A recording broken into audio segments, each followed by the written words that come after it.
Halo Tribuners, apa kabar? Semoga dalam keadaan sehat dan juga semangat karena hari ini Kamis 5 Juni 2025 digelar pertandingan antara Timnas Indonesia melawan Timnas Cina dalam laga kualifikasi Piala Dunia 2026. Sudah bersama saya manajer dari Warta Kota Live, Mas Eko Priyono. Apa kabar, Mas? Alhamdulillah baik. Dan juga ada News Manager Tribun Bali, Bli Komang Agus Ruspawan. Apa kabar, Bli? Kabar baik. Terbang jauh dari Bali nih? Iya. Wih. Spesial untuk Timnas Indonesia. Spesial, berarti nonton dong nanti malam. Iya dong. Oke, dan juga tentunya di sini spesial kita kedatangan mantan kapten Timnas Indonesia, sekaligus juga Direktur Utama Borneo FC, Ponario Astaman. Apa kabar, Bang Popon? Baik, Mbak. Wih, oke. Nah, untuk pertandingan malam ini nih, mungkin bisa dibuka oleh Mas Eko. Ada yang apa nih yang mungkin dari pengamatannya, penilaiannya untuk pertandingan nanti? Oh, saya sih lebih seneng mendengar Bang Popon ya. Oh, boleh. Bener Jadi nih, bener-bener. langsung aja Langsung gitu. lempar bola langsung aja. Bener-bener. Bang Popon, Passing ya.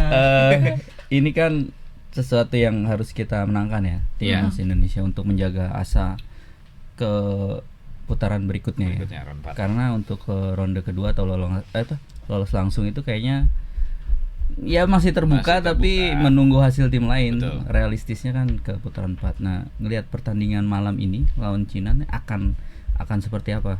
Cina bertahan total atau Indonesia yang Terlepas dari Cinanya akan main gimana, tapi saya yakin timnas kita pasti akan tampil menyerang ya. Ini kan keuntungan kita main di kandang, kemudian didukung juga oleh puluhan ribu supporter, tentunya memberikan energi tersendiri buat mereka. Plus juga kalau kita melihat grafik dari penampilan kedua tim, grafik kita dalam performa yang lebih bagus daripada tim Cina, dan itu kita lihat dari begitu percayanya diri para pemain ini, termasuk pelatihnya juga dari masa persiapan di Bali sampai masuk ke Jakarta. Kalau Bli Komang ngelihat kans tim Indonesia? Ya kalau kita lihat peluang sangat terbuka ya. Tentu satu karena kita tampil di kandang sendiri, kemudian kedua kita memiliki persiapan yang lebih panjang ya dibanding pertandingan-pertandingan sebelumnya. Kita sudah melakukan DC di Bali selama seminggu, kemudian lanjut di Jakarta. Tentu Patrick Kluivert punya waktu lebih panjang untuk membangun tim ini dari chemistry-nya, kemudian taktikalnya. Jadi kemudian juga ya peluang kita sangat terbuka karena kita lihat Cina juga sebelumnya menelan kekalahan dari Australia. Artinya kalau kita lihat dari levelnya sekarang sih rasanya kita percaya diri Timnas Indonesia bisa menangkan pertandingan. Kita lihat Cina sekuatnya rata-rata pemain lokal Cina ya, sementara Timnas Indonesia sekarang banyak diperkuat oleh pemain-pemain yang bermain di Eropa, ada di Italia, ada di Belanda. Ini saya kira menjadi satu kekuatan ya, dan tentu juga dukungan supporter yang sangat luar biasa. Rasanya untuk peluang mendapatkan 3 poin sangat terbuka sekali. Tinggal bagaimana memang pemain-pemain Timnas Indonesia ini disiplin ya. Oke, kita bermain menyerang tapi jangan lupakan pertahanan. Kita bisa belajar dari pertandingan pertama, leg pertama, di mana kita banyak menyerang tetapi ketika mendapatkan counter malah kita kebobolan 2 gol. Saya kira ini sudah dievaluasi lagi juga sama Patrick Kluivert dan tim bagaimana hal ini sampai tidak terulang nanti di pertandingan nanti malam. Ini saya kayak ngomong sama dua pemain liga dia. Tajam sekali. Padahal beliau wartawan, Mas Popon. Langsung serius lagi. Mas, tapi kalau ngelihat komposisi kan udah beda gitu ya. Iya. Tadi kalau Mas bilang kita mungkin bisa di levelnya di atas Cina. Tapi di Cina tuh kan ada Serginho. Iya. Ya ex pemain AC Milan, timnas Brazil, dan apakah itu berpengaruh terhadap kepercayaan diri, motivasi tim Cina? Ya, kalau bicara itu kita juga punya Patrick Kluivert kan. Jadi untuk level itu ya udahlah, itu bukan isu yang harus dibahas karena masing-masing mau baik di Cina maupun di kita di Indonesia sekarang udah punya figur yang kuat levelnya dunia ya. Kalau berbicara tentang kepercayaan diri, tapi kan memang sepak bola tidak hanya sebatas itu gitu, tapi tetap harus diterjemahkan lewat taktika, lewat strategi di lapangan gitu. Dan saya pikir dengan lebih panjangnya masa persiapan, kemudian juga tidak ada kendala pemain yang cedera di luar pemain yang absen memang di pertandingan ini, saya pikir persiapan kita juga cukup maksimal dan mungkin juga tidak ada perubahan taktik yang begitu berarti ya dibandingkan dengan pertandingan kita sebelumnya, karena kita sama-sama bermain di kandang, kita sama-sama menyerang dan ingin meraih 3 poin. Jadi siapapun yang diturunkan nanti malam saya pikir dalam keadaan siap dan benar-benar paham harus menerjemahkan strategi dan taktikal yang diinginkan oleh pelatih di lapangan. Ya. Kalau formasi tentu wewenang pelatih ya. Iya. Mas Popon memperkirakannya akan siapa yang diturunkan sebagai pemain inti? Kalau bisa prediksi. Saya pikir sih nggak jauh-jauh dari pertandingan terakhir ya. Kiper itu berarti kiper pasti ya kemungkinan akan Emil ya mungkin gitu. Kemudian pemain-pemain yang absen seperti Marceng, kemudian juga Ragnar ada di situ. Kita comebacknya Lili Pali mungkin juga jadi suatu ini. Kemudian dipanggilnya Beckham pas Persib juara juga saya pikir memberikan nilai positif juga untuk tim ini. Kemudian 2 pemain cepat Yakob Yance juga saya pikir akan memberi dampak yang cukup signifikan di skema pelatih pada pertandingan malam ini. Oke. Kalau Bli lihatnya siapa Bli sosok yang akan menonjol di pertandingan ini? Sosok yang menonjol saya kira ya tentu kita berharap Oli Romeni ya bisa menjadi tumpuan lagi di lini depan untuk mencetak gol. Sebelumnya dia sudah tampil 2 kali dan bisa mencetak 2 gol. Dan tentu kita berharap dia tampil maksimal lagi dan tentu juga menunjukkan kemampuan dia sebagai seorang striker ya. Selama ini kan masalah kita adalah di lini depan, di striker, dan kita sudah menemukan sekarang itu pada sosok Oli Romeni. Tinggal bagaimana sekarang disupport oleh second line ya, lini kedua, kemudian dari penyerang sayap. Mudah-mudahan tanpa seorang Ragnar Oratmangun, kemudian absennya Marcelino, bisa digantikan oleh pemain-pemain yang disiapkan oleh Kluivert. Ada Yakob Sayuri, kemudian ada Beckham Putra, juga ada Egy Maulana Fikri juga saya kira layak juga diberi kesempatan juga. Selain juga ada Stefano Lillipali yang kita kenal sebagai pemain senior ya, dan juga berpengalaman dan kembali dipanggil ke timnas. Tentu juga Lillipali ingin menunjukkan kemampuannya di pertandingan ini. Saya kira pemain-pemain yang baru dipanggil ini pasti punya motivasi lebih untuk menunjukkan kemampuan terbaiknya. Justru yang menarik saya kira di lini pertahanan ya Mas Eko ya, antara dipilihnya Michilgers atau Rizky Ridho. Itu saya kira yang akan menjadi isu yang menarik saya kira. Kalau untuk formasi 3-4-3 rasanya Jesus dan Justin Amnes sudah pasti kan. Tinggal yang di kanan ini siapa yang akan dipilih oleh Kluivert. Michilgers yang punya nama besar, pemain termahal di timnas kita, bermain di Liga Belanda, atau Rizky Ridho yang bermain di Liga Indonesia, pemain terbaik Liga Indonesia. Michilgers 2 kali penampilan melawan Cina, terus di leg pertama kan kurang maksimal, udah lawan Australia juga kurang maksimal, mungkin karena belum menemukan chemistry ya dengan rekan-rekannya, terutama dengan Jesus. Ya mungkin dengan kemarin TC di Bali dan di Jakarta mungkin sudah bisa menemukan chemistry sehingga akan dipercaya lagi sebagai starter, atau Ridho yang kemarin bermain sangat baik ketika melawan Bahrain akan diberi kesempatan. Saya kira ini yang akan menjadi ditunggu publik, apakah Hilgers atau Ridho yang akan dimainkan sebagai back ya. Kalau di tengah? Kalau di tengah rasanya pilihannya sudah pasti itu 4 orang. Di kanan Kevin Dix, kemudian di tengah ada Pelu Pesi, kemudian ada Tom Haye, dan di kiri Kelvin Verdong. Saya kira udah pilihan terbaik yang 4 orang ini. Mungkin ya di kanan yang menjadi ini sekarang karena Kevin Dix tinggal sendiri yang back kanan ya, karena Asnawi katanya tercoret. Ya jadi ya informasi terbaru bahwa ada 5 pemain yang dicoret dari 28 yang tersedia ya.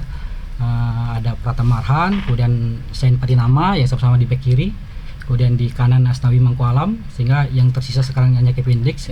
Selain juga mungkin Yakob bisa ditarik di sana. Kemudian di belakang ada Jordi Amat juga dicoret, dan kiper Reza Pratama. Iya. Depannya Rafael.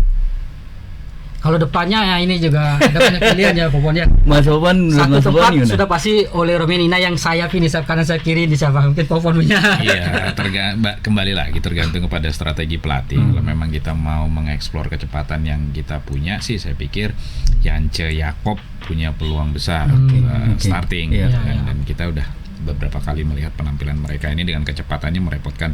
Ya walaupun di level yang berbeda, tim sekelas Korea, Jepang itu juga kesulitan untuk menghadapi kecepatan dari 2 pemain ini. Saya pikir akan menjadi ya nggak tahu full time atau 40 menit atau berapapun itu, saya pikir mereka punya kesempatan untuk menunjukkan potensi atau menambah ancaman lah dari kita. Plus juga nanti mungkin Ricky Kambuaya juga menjadi suatu sebuah pilihan ya untuk Patrick Kluivert. Ricky Kambuaya mungkin bisa jadi super sub ya sebagai pengganti Tom Haye karena biasanya Tom Haye hanya banyak pilihan ini ya. 60 menit ya. Ada Egy. Enak ya.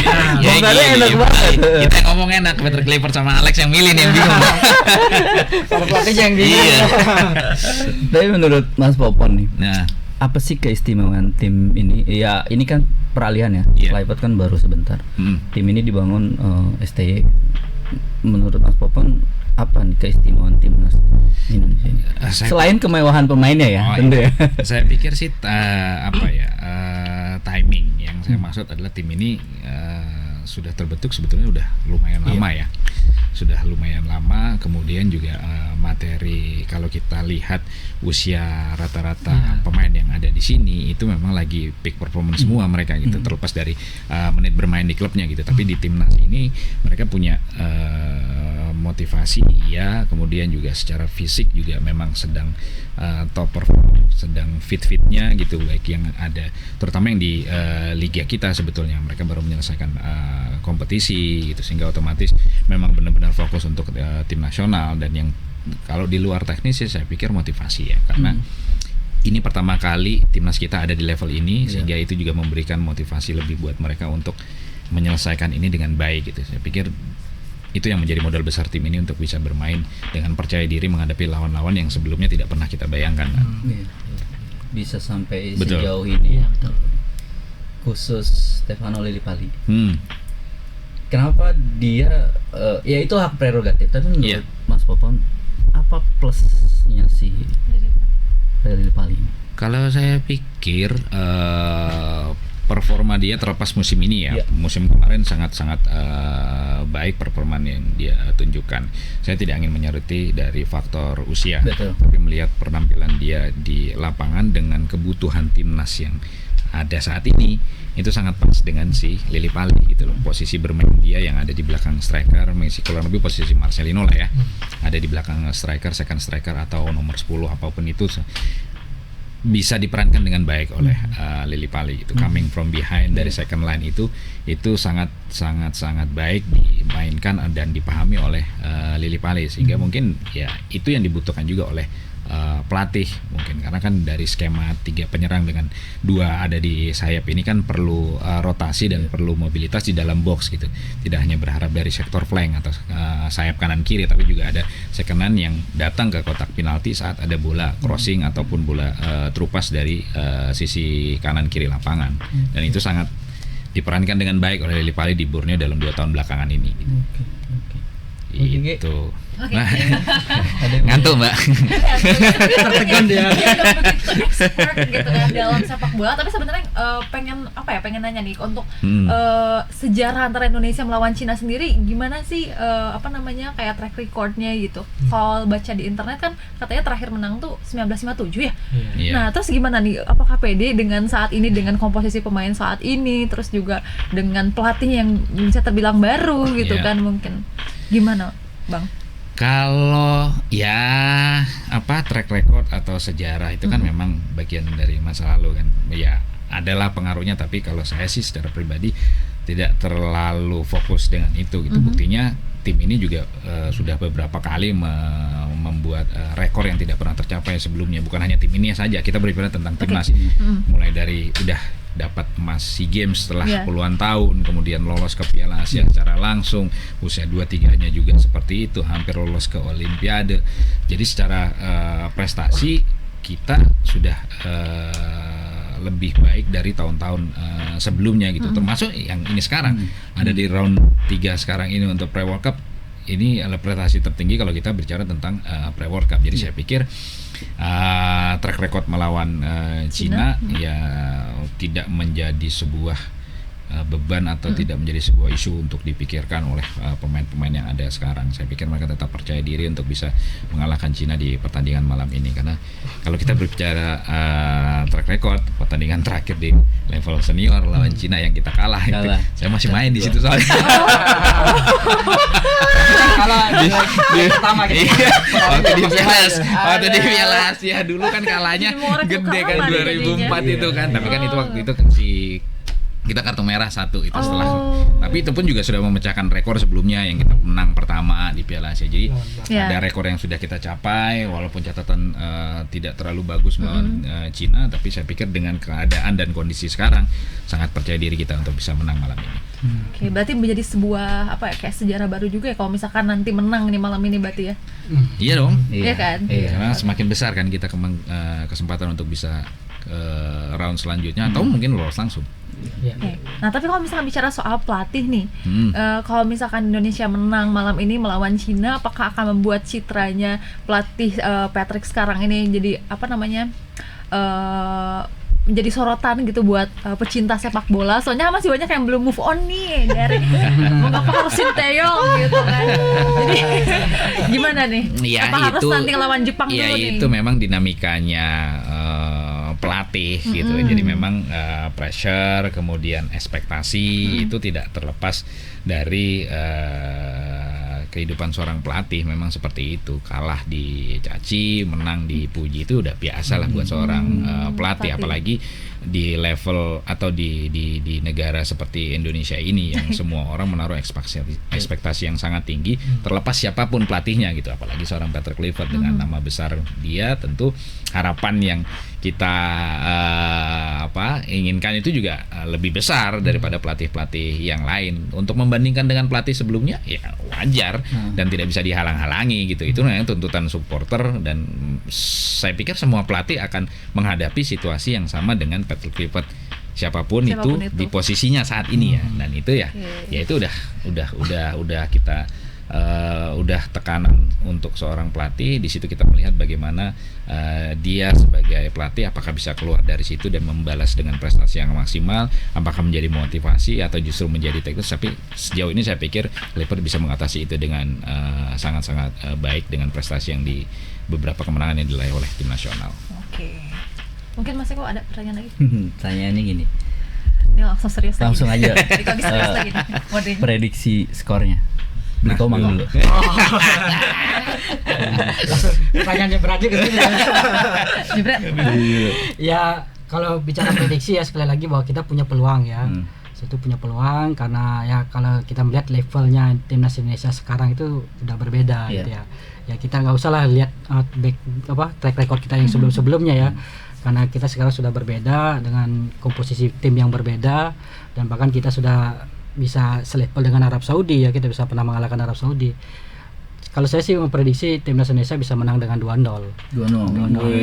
Yang penting sekali lagi bahwa lini pertahanan tetap solid dan kita harus bermain juga dengan gaya bertahannya itu ya, dengan juga mengandalkan counter attack. Jadi tidak hanya menyerang, karena terlihat berapa kali justru ketika kita unggul ball position justru kita kalah. Nah, jadi harus dijaga keseimbangan dalam tim.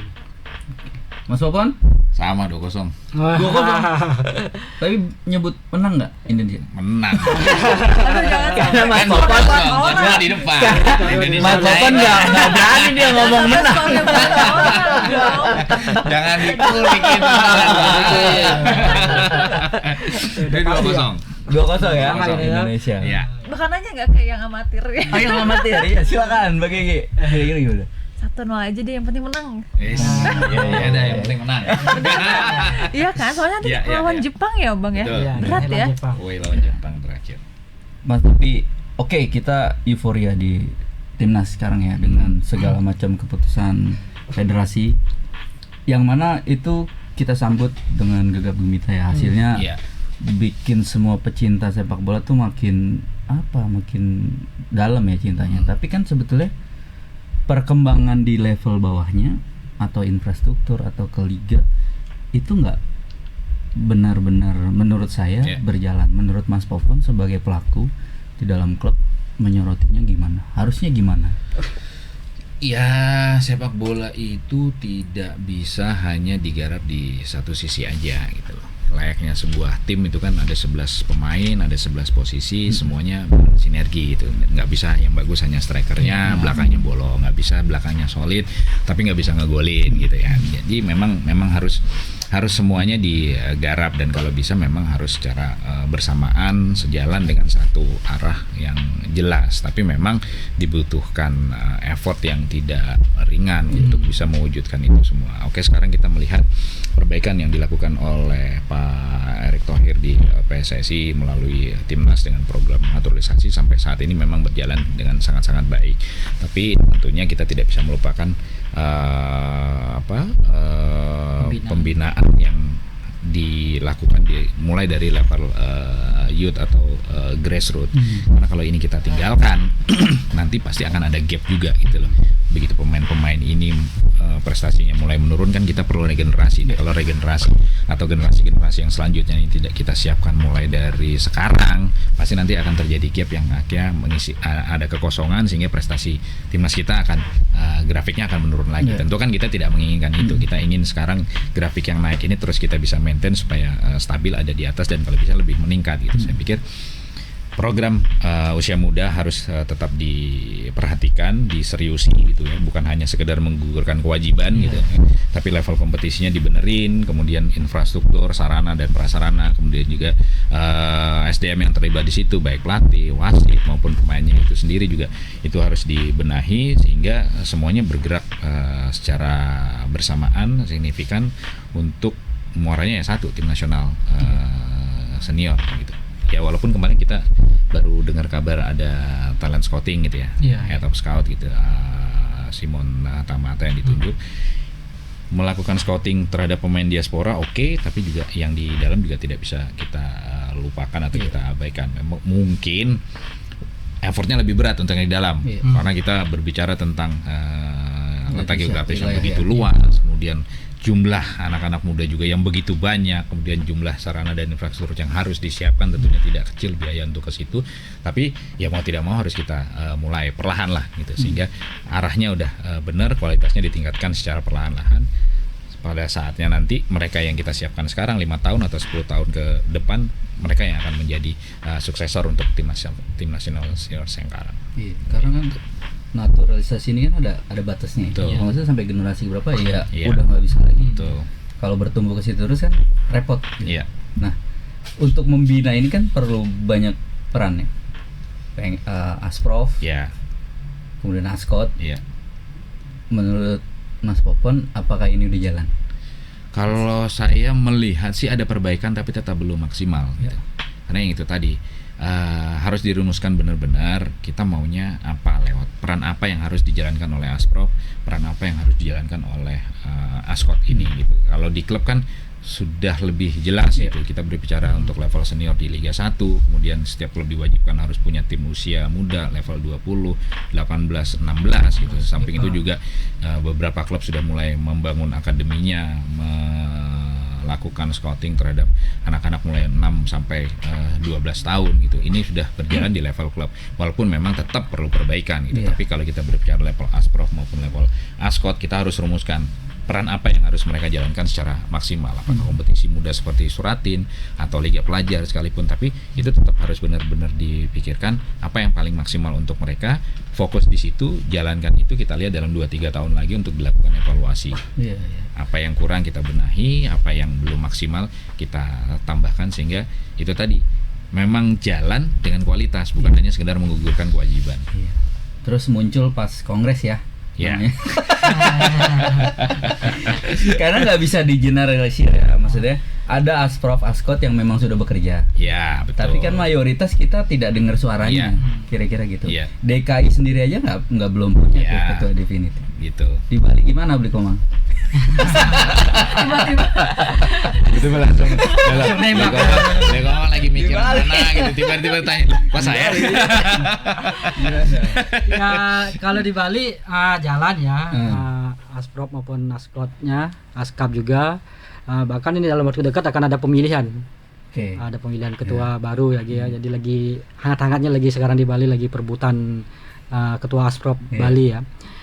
Ya tentu sejauh ini sih belum terlalu maksimal memang ya untuk pembinaan, ya Suratin belum terlalu maksimal ya. Memang intinya adalah pembinaan saya kira. Jadi seperti yang sudah disampaikan panjang lebar tadi sama Mas Popol, saya kira saya sangat sepakat dengan apa yang disampaikan bahwa oke lah sekarang kita punya timnas yang bagus ya dengan naturalisasi, tapi jangan lupakan pembinaan karena mereka lah yang akan nanti akan menjadi penerus ya.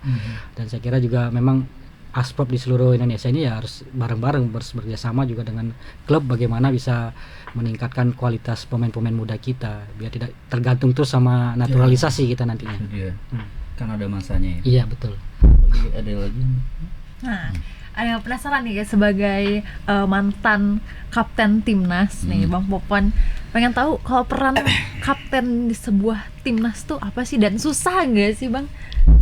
Ya gimana ya ngomongnya, susah-susah gampang Apa sih nyuciin sebenarnya. sepatu apa gimana? Aduh, laundry baju pemain, gitu. astagfirullah. Sebenarnya fungsi sentral dari seorang kapten itu adalah jembatan ya dari seorang pelatih kepada tim yang ada di lapangan gitu loh. Bagaimana membawa pesan yang sangat jelas dari apa yang diinginkan oleh pelatih kepada teman-teman yang ada di lapangan. Leadership tentu pasti gitu kan. Iya, bagaimana tanpa leadership rasanya tidak mungkin buat seorang pemain yang notabene selevel dengan pemain yang lain untuk bisa memimpin mereka dalam tanda kutip di lapangan gitu, sehingga memang benar-benar karakter lah yang menentukan dari terpilihnya seorang kapten itu. Sampai saat ini sih saya pikir Jaitzes melakukan itu dengan cukup baik ya, bagaimana dia di dalam tanda kutip didengar oleh pemain-pemain yang lain gitu, kemudian juga bisa berkomunikasi dengan sangat baik dengan jajaran pelatih gitu, baik di saat jeda maupun saat pertandingan berjalan. Itu yang saya perhatikan dalam beberapa pertandingan sebelum ini. Jadi ya saya pikir sudah cukup ideal untuk menjadi seorang kapten gitu. Tapi karakter seperti apa tadi kan disinggung, karakter yang harus dimiliki oleh kapten timnas tuh apa gitu? Salah satunya adalah leadership, kemudian juga apa ya, kalau saya bilang sih mampu Galak nggak? galak boleh, nggak masalah. Kalau galak sih nggak masalah, yang penting tetap apa ya, tetap bisa mengontrol gitu loh, baik dirinya sendiri maupun teman-teman yang lain gitu kan. Situasi pertandingan kan kita nggak bisa tebak gitu kan, ada ketegangan gitu. Terus kan semuanya laki itu kan, Ya, jadi harus seorang kapten harus bisa apa ya, bisa menenangkan, kemudian juga bisa mengarahkan gitu. Jangan sampai pemain-pemain hanya karena tegang kemudian dengan pressure buat tindakan yang bodoh yang nantinya merugikan tim gitu.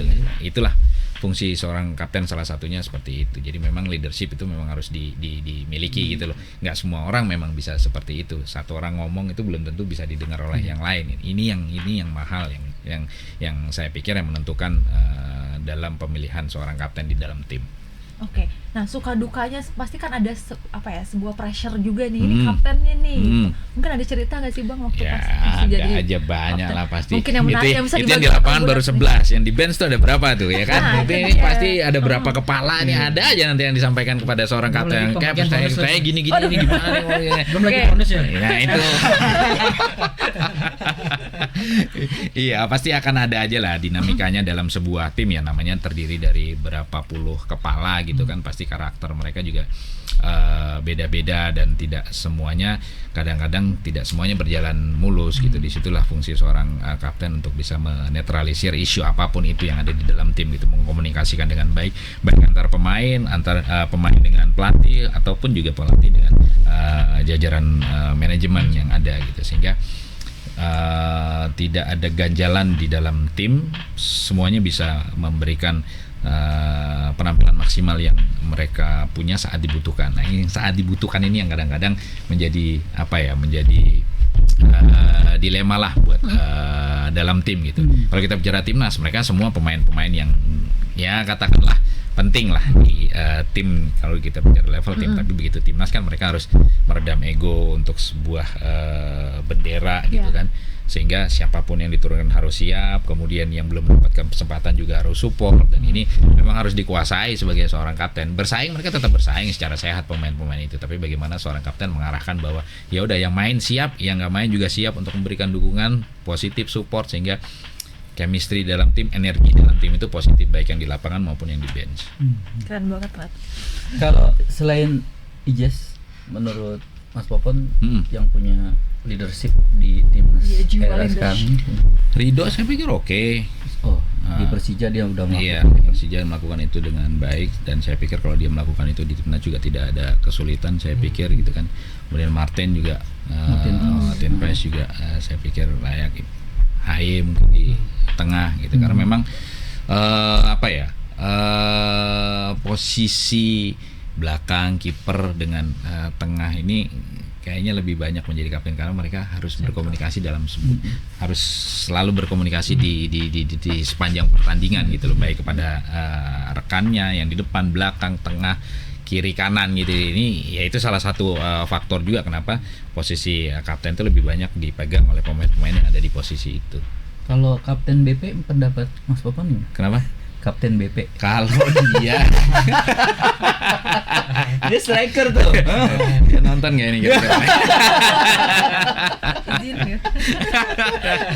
Ya kalau dia kan lebih kita bisa lihat lah memang leadership dia gitu kan bagaimana karisma ketenangan gitu dia. Ya karisma itu bagian dari leadership Iya, lah saya iya, pikir. Orang yang mampu memimpin pasti punya karisma Iya, gitu kan.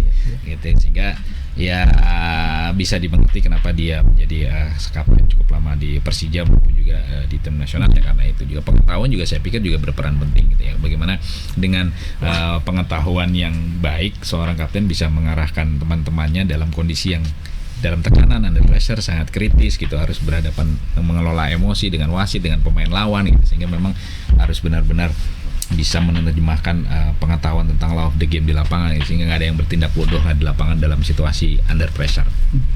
Mas Popon nih koreksi Mas 2003 sampai 2013. Saya 13 lagi. Nah, 10 tahun. 10 tahun tuh. Ya kita akan tanya gitu, gimana caranya masuk timnas misalnya gitu Iya. atau bertahan? Ya pasti akan main bagus gitu. Betul. Tapi menurut Mas Popon kenapa Mas Popon masih dipakai sepanjang 10 tahun itu gitu? Bisa menghiasi lini tengah timnas. Apa ya kalau ditanya ke saya bingung jawabnya justru.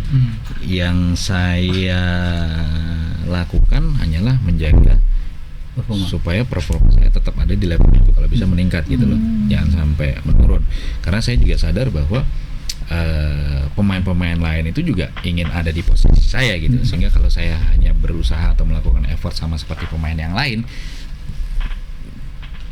dalam waktu yang mungkin sangat singkat akan tergantikan gitu. Iya. Karena kan dari 2003 ke 2013 kan umur beda 10 tahun tuh. Iya. Saat saya ada di 2013 mungkin pemain yang 5 tahun, 6 tahun, 7 tahun lebih muda daripada saya juga punya kesempatan yang sama Iya. sebetulnya gitu. Tapi bagaimana kekuatan apa ya, kalau saya pikir sih kekuatan mental dan fokus ya. Bagaimana kita menjaga performa, karena tidak mudah menjaga performa dalam waktu yang cukup lama itu.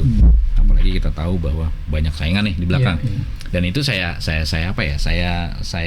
pahami bahwa kalau saya nggak bikin 10 kali lebih bagus, pasti akan banyak pemain-pemain baru yang di belakang saya yang akan mendorong saya keluar dari tim nasional gitu. Sehingga itu yang jadi motivasi saya, itu yang jadi fokus saya untuk bisa terus ada di peak performa sehingga tetap bisa ada di timnas gitu. Nah untuk selama di timnas kan kalau nggak salah ya 2 gol, Ya. hanya 2 gol maksudnya. Kok hanya kayak gua pemain timnas ya? 2 gol cetaknya, Iya. pokoknya itu oke lah gitu. Lawan India, kemudian yang fenomenal kan lawan Qatar. Itu nggak sengaja apa gimana?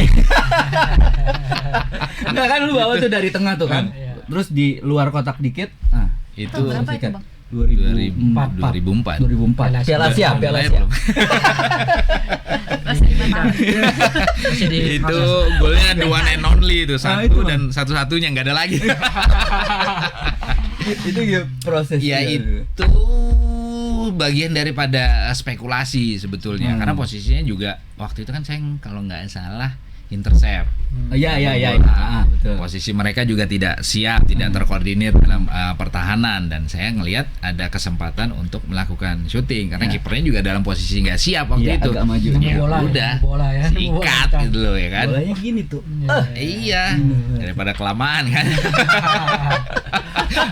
Orang BP aja masih pegang-pegang kepala gini kan, dia habis duel gitu kan, cari striker nggak ada, ya syuting lah udah, nggak ada pilihan lagi. Kalau nggak ntar malah kerebut akhirnya gitu kan, ambil resiko di situ karena memang ya kalau bicara teori kepelatihan di sepertiga pertahanan lawan itu memang udah daerah resiko gitu. Lebih baik eksekusi daripada kehilangan bola. Gitu. Oke. Motivasinya simpel tapi timingnya pas gitu ya. Udahlah. Itu dia. Mana lah tahu kan. Dan gol lagi. Gol lagi kan. Jangankan orang seluruh stadion atau seluruh yang nonton di TV yang nendangnya kaget. Gitu. Oh gitu. Gol. Anjir, gol lagi. Karena waktu itu kan kita ketemu Qatar, Bahrain, Iya. Arab, nggak kayak sekarang maksudnya. Iya, Wah, kita gitu dah. inferior lah dulu ya, gitu betul. kan. Jadi itu spesial banget. Gitu. Beli? Ya. Yang mau ditanya ke Kalau Mas Popon? bicara Popon ini saya mengikuti perkembangan beliau ya waktu di PSM Makassar ya. Ya. Kebetulan saya waktu itu tugas di Makassar juga. Memang waktu itu di PSM eranya Mirul Sabjano ya. Iya, betul. Waktu itu awal-awal di Indonesia dipopulerkan formasi 4-4-2 4-4-2, di betul. PSM. Dan Popon selalu dipercaya sebagai gelandang bertahan sama Samsul ya. Sama Samsul Herudin. Ya, itu pemain asing. Memang waktu itu Popon untuk gelandang bertahan atau jangka di posisi 4-4-2 di Liga Indonesia waktu itu memang dia yang terbaik ya. Sehingga ketika itu dibawa ke timnas formasi 4-4-2 jadi Popon lah yang berkuasa di situ selama 10 tahun ya. Jadi memang pemain disiplin memang saya lihat selama di PSM juga disiplin dan sangat didengar oleh teman-temannya ya. Jadi dia juga sebagai kapten PSM waktu itu nyaris juara ya pada Iya, dua kejuaraan Arab kali ya. kesempatan. Iya. 2004 tuh main terbaik berarti ya? 2004. Iya. 2004. Main terbaik 3, main terbaik 3. Nah, kalau nggak ngerti lihat handphone nggak apa-apa.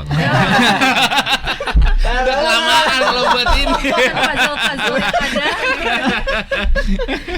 Mas, ya sebagai main gitu pasti akan ada ritual gitu atau hal yang dilakukan sebelum pertandingan. Biasanya Mas Bapak ngapain? Apa baca? Nah, Apa denger musik atau apa gitu? Kalau sebelum pertandingan ini kalau berbicara persiapan sehari ya. Ya. Kalau dihitung persiapan pertandingan itu sehari, saya sih lebih banyak tidur. Tidur. Habis latihan tidur gitu. Tidur adalah kunci. Breakfast, misalkan sarapan tuh tidur, ntar meeting, bangun makan siang, saya tidur. Pokoknya saya banyakin tidur. Itu kalau berbicara persiapan satu hari panjang menjelang pertandingan dari pagi sampai sore atau malam. Kalau dari hotel ke stadion, ke lapangan itu lebih banyak paling ya dengerin musik. Musik apa aja, saya nggak ada spesifik harus dengerin genre musik ini, harus dari band ini atau artis ini, nggak, pokoknya dengerin musik aja. K-pop masuk. Nggak ada, belum ada. Belum Oh iya. Oh iya. Belum ada. Tanya itu. Ini saya yang jawab kan, zaman itu belum ada K-pop. Waktu itu ST12. Saat terakhir. namanya Peter Pan ya. Iya. Belum jadi Noah dia. Bagindas. Gitu. Oh, nggak ada ini ya, nggak ngelilingin lapangan. Gitu. Nggak ada. Beli lapangan, ambil rumput, makan rumput nggak ada. Memegang rumput. Kalau dulu di Bali United ada tuh Silvano Komolius tuh. Kalau sebelum main dia keliling lapangan, dia belum mantau lapangan. Baru dia masuk ke ruang ganti. Tapi sering ya lihat hal yang apa sih orang itu klinik atau yang itu Mas Popon teman-teman ngelihat teman-teman yang kayak gitu ada lihat gitu. Ada yang kayak gitu. Apa ya kalau saya Caranya aja kali ya, cara seorang pemain menghadapi cara situasi mereka pertandingan kali. menghandle Sugesti tekanan sendiri, ya. sehingga mereka merasakan dapat kenyamanan gitu. Relax gitu, itu ya caranya macam-macam yang Selagi berbeda. tujuannya positif mah ya. Iya, selagi tujuannya positif sih saya pikir ya oke aja. Tapi paling banyak sih saya lihat ya itu dengan musik. Dengerin musik. Headset dengar musik ya udah gitu. Ternyata hanya denger ASMR. Pijet tuh kadang itu juga tuh pijet, massage dan lain-lain tuh sebelum pertandingan itu kan ada yang sama sekali nggak mau dipijit, ada yang harus massage ringan gitu-gitu. Itu sih belum ada yang sampai bakar-bakar menyan. Makan kembang. Karena sesuatu di gawang lawan gitu. Kayaknya kalau untuk level internasional agak sulit yang kayak gitu-gitu lah. Udah di Afrika ya? deteksi Afrika. Hasim garis ya. Naruh telur di gawang. Taruh tomat di tengah, di titik lapangan, di titik tengah. Itu kayaknya level internasional nggak ada lah yang kayak gitu-gitu saya pikirnya. Siram garam, air garam gitu ya. pas momen terberat dan terbaik sepanjang berkarir sebagai sepak bola. Terberat, kalau terbaik sih Gol tadi, bukan? ya gol iya. Kemudian kalau di level klub ya tentu juara gitu ya. Tapi kalau di level timnas ya itu dia tadi, gol itu salah satunya. Kemudian juga kalau di level saya sih tampil paling tinggi itu kan memang di Piala Asia ya, selain World Cup ya, dan Asia 2007 itu yang sangat-sangat memorable lah gitu, dimana waktu itu kan stadion GBK waktu itu belum direnovasi ya, Bangku masih panjang, penonton masih berdiri, kapasitas hampir 100 ribuan, dan itu penuh gitu. Itu ya beneran merinding gitu saat national anthem, saat main gitu, itu benar-benar merinding. Apalagi waktu itu kan sistem pembelian tiketnya belum online, antri tuh mengular di parah di itu, loket, gila antrinya gitu kan, loketnya di dalam, antrinya sampai keluar jalanan gitu kan, di depan Menpora, terus di Jenderal Sudirman sana. Waduh, ini kita ngelihatnya kayak aduh gimana ini, anjir nih orang nonton segini banyak, segini antusias, kita kalau nggak menang nih kayaknya rasanya salah juga gitu loh ya, walaupun kita tahu lawan yang kita hadapi levelnya waktu itu jauh di atas kita, Korea, Arab Saudi gitu kan ya, tapi itu memberikan motivasi lebih yang nggak bisa nggak bisa digambarkan, nggak bisa dijelaskan dengan kata-kata gitu kan. Kita main waktu itu ya seru, oke, kalah iya, tapi kan enggak kan menang sekali kan lawan Bahrain di awal, jadi bukan skornya yang mencolok gitu. Dan kita sebetulnya sebelum kompetisi juga anjir nih gimana nih lawan Korea gitu kan, ada Pak Jisung di situ gitu kan, terus lawan Arab yang mereka biasa main di Piala Dunia, tapi ya atmosfer di dalam stadion, dukungan dari ratusan ribu waktu itu penonton memang ternyata ngefek gitu. Kita nggak lihat lawan itu siapa, kita tetap percaya diri walaupun levelnya sangat beda jauh pada waktu itu. Dan ya kalau timnas sekarang tampil dengan motivasi, tampil lebih semangat, ya saya bisa pahami apa yang mereka rasakan di lapangan dengan dukungan gemuruh penonton segitu banyak. Menurut Mas Popon, mereka kan apa ya, berdarah Indonesia tapi tidak lama tinggal di Indonesia. Keindonesiaannya bisa kita gugat nggak sih? Maksudnya nggak full ketika pemain asli kita yang tampil gitu, kira-kira gitu.